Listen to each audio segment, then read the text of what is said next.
ఇది టెండర్లలో అవినీతి జరిగిందన్నది బీఆర్ఎస్ వాళ్ళ ఆరోపణ, జరగలేదన్నది ప్రభుత్వ మంత్రుల యొక్క వాదన.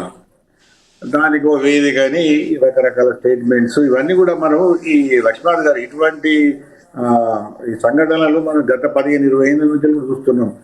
అధికారంలో ఉన్న వాళ్ళు, ప్రతిపక్షంలో ఉన్న వాళ్ళు ఒకరి మీద ఒకరు సవాలు విసుకోవడము, ఒకరు పోవడము, ఒకరు రాకపోవడము, ఇవన్నీ కూడా సహజంగానే జరుగుతున్నాయి. అయితే ఒక్క విషయం మాత్రం నేను ఒక విశ్లేషకుడిగా జనాల తరఫున చెప్పేది ఏంటంటే, ఈ ఏదైతే అవినీతి ఆరోపణలు ఒకరి మీద ఒకరు చేస్తున్నారో, టెండర్ల భాగవతం లేదా ఈ గోల్మాల్ ఏవైతున్నాయో, ఇవి రెండు ప్రభుత్వాలకు, ఇప్పుడు అధికారంలో ఉన్న మంత్రులకు, అధికారంలో లేని మాజీ మంత్రులకు వర్తిస్తుంది. ఎందుకంటే అందరూ కూడా అవినీతి ఆరోపణలు ఎదుర్కొన్న వాళ్ళే, అందరూ కూడా పెద్ద ఎత్తున ప్రజాస్వామ్యం దుర్వినియోగం చేసిన వాళ్ళే, పెద్ద ఎత్తున వందల వేల కోట్ల రూపాయలు సంపాదించిన వాళ్ళ ఆస్తులు సంపాదించిన వాళ్ళు. అంతకుముందు వాళ్ళ మంత్రులు కానప్పుడు ఉన్న వాళ్ళ ఆస్తులు, ఇప్పుడు వాళ్ళ ఆస్తులు కానీ వాళ్ళ విషయాలన్నీ చూస్తే కూడా అందరు కూడా ఒకటి.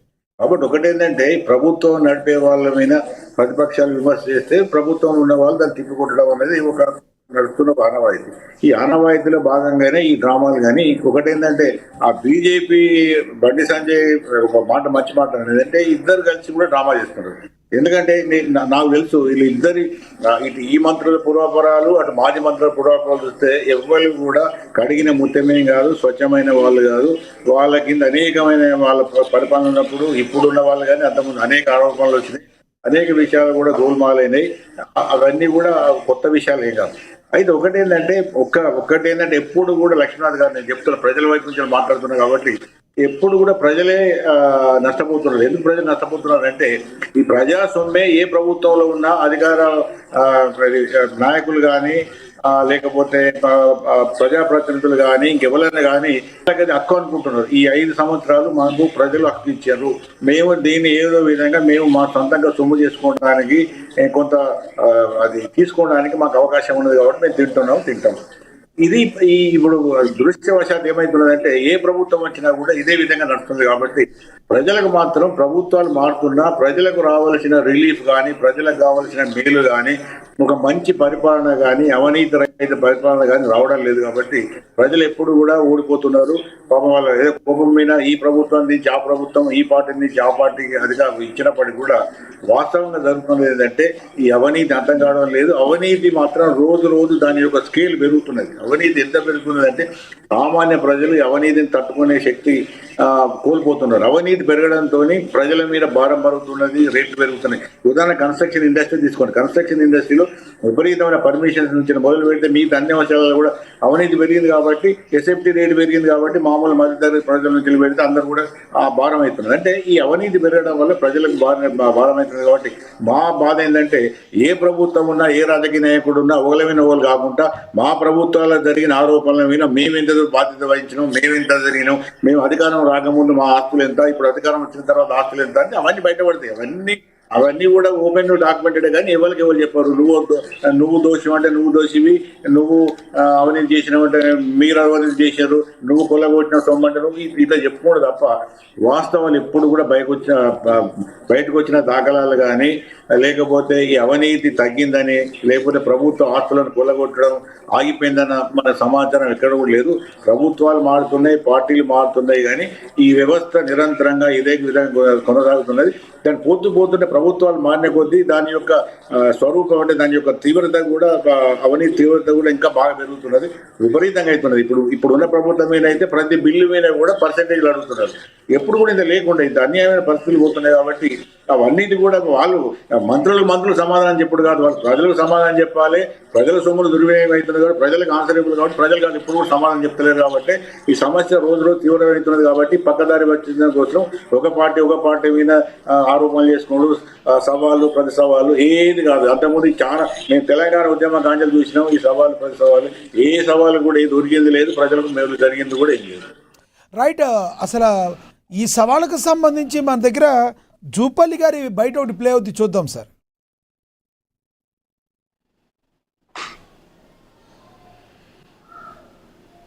వేసినప్పుడు 4.167 లక్షల కోట్లు మాత్రమే అని మిగతా ఏముంది, మీరు తప్పు చేసినారు మాట్లాడు.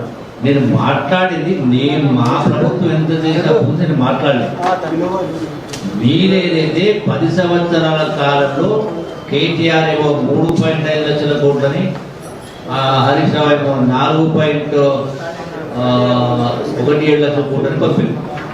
ఇది అబద్ధము అని నేను స్పష్టంగా ప్రతి అంశం పట్ల 4 పేజీల లెటర్ రాసి ఇందులో స్పష్టంగా 1 కాదు 2 కాదు మొత్తం టోటల్గా లెక్క చెప్పి 8,21,000 కోట్ల రూపాయలని దేనికి ఎత్తెంత అని నేను రాస్తాను, స్పష్టంగా రాస్తాను.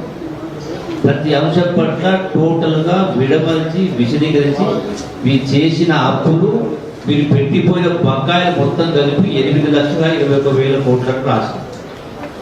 నేను ఉదయం కూడా మళ్ళీ చెప్పిన, నిన్న ఏదో తెలంగాణ భవన్కు రాలేదు, పారిపోయిండు, తీవ్రతో మాట్లాడాడు.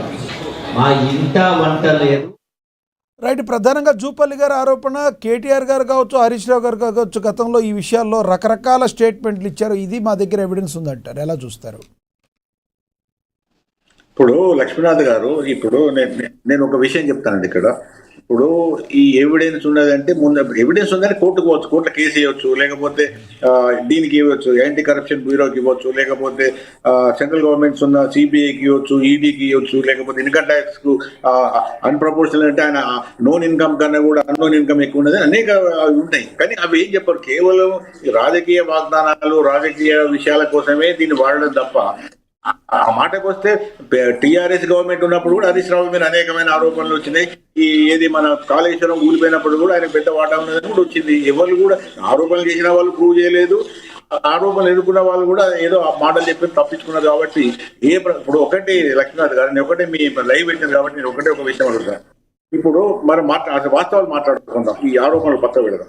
ఇప్పుడు ఇవాళ ఒక బిల్లు, ఒక బిల్లు పాస్ కావాలన్నా, అది కాంట్రాక్టర్ బిల్లు కావచ్చు, కాలేజీల ఫీ రింబర్స్మెంట్ కావచ్చు, లేకపోతే రాజీవ్ ఆరోగ్యశ్రీ వాళ్ళ హాస్పిటల్లో బిల్స్ పాస్ కావాలన్నా, ఏ బిల్ పాస్ కావాలన్నా ఈ ప్రభుత్వంలో పర్సెంటేజ్ నడుస్తున్నాయి. ఇది అబద్ధమా కాదా? లేకపోతే నేను ఇది ఒక లైవ్ లో మాట్లాడుతున్నా, ఈ అబద్ధం అయితే నా మీద వాళ్ళు కేసు పెట్టవచ్చు, నన్ను ఏమైనా చేయొచ్చు. కానీ అవినీతి అంతటా జరుగుతున్నది. మా ఇంట్లో లేదు, మా ఇంట్లో లేదు, మీ ఇంట్లో లేదని కాదు. ఇవి వాస్తవాలు ఒప్పుకుంటే ఇవాళ పబ్లిక్ టాక్ పర్సెంటేజ్లు లేనిది ఒక్క బిల్ కూడా పాస్ అవుతలేదు. ప్రజలు బాగా ఇబ్బంది పడుతున్నారు, బాగా సఫర్ అవుతున్నారు. అవి పక్కన పెట్టి ప్రతి ఛాలెంజ్లు మాకేం లేదు, ఏం లేదంటే అధికారం లేనప్పుడు వాళ్ళ ఆస్తులు ఎంత ఉన్నాయి, అధికారంకి వచ్చిన తర్వాత ఆస్తులు ఎంత చూస్తే తెలియదా? అది ఎవరి చెవులు పూలు పెడుతున్నారు. ఇక్కడ కూడా ఇటువంటి తప్పుడు మాటలు అధికారం తప్పించుకుంటారు. ఒకటే చెప్తున్నా, జూపల్లి కృష్ణారావు గారు కానీ లేకపోతే ఈ ప్రభుత్వం మీద నేను అడుగుతున్నా, నేను ఒకవేళ మాది కడిగిన ముత్యం స్వచ్ఛమైన ప్రభుత్వం, మా ఇంట వంట లేదే అని అనుకుంటే నేను చాలా మందిని పట్టుకొని వస్తా. మీరు బిల్స్ పర్సెంటేజ్ లేకుండా ఈ ప్రభుత్వం పాస్ చేస్తుందా? ఎందుకు ఇవన్నీ అక్కడ మాటలు? నిజంగా జనాలు ఎంత ఇబ్బంది పడుతున్నారు అంటే చాలా రైట్. మీరు చెప్పింది అర్థమైంది. మీరు చెప్పింది అర్థమైంది. ఇదే విధంగా పాపిరెడ్డి గారు ఈ విషయాన్ని అయితే పక్కన పెడితే, రైతు భరోసాకు సంబంధించిన ఫండ్స్ని రిలీజ్ చేయడం ద్వారా రేవంత్ సర్కారు మీద ప్రజలకు మరింతగా నమ్మకం పెరిగింది అనుకోవచ్చా? ఇది ఒక పాజిటివ్ వైబ్గా కాంగ్రెస్ పార్టీకి ఉంటుంది అనుకోవచ్చా? ఇది ఒక విధంగా పాజిటివ్. ఎందుకంటే అంతకుముందు రైతు బంధు అన్నారు, ఇంత రైతు భరోసా అంటున్నారు.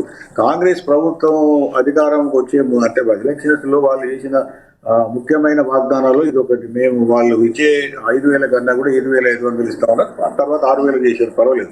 6,000 చేసినా కూడా ఈసారి మాత్రం ఒక 5 ఎకరాల వరకు పడ్డట్టుంది. నిన్న మేము అక్కడ కూర్చుంటే ఒక ఊరికి పోతే వాళ్ళందరూ కొద్దిగా సంతోషం వెలుగుచ్చారు.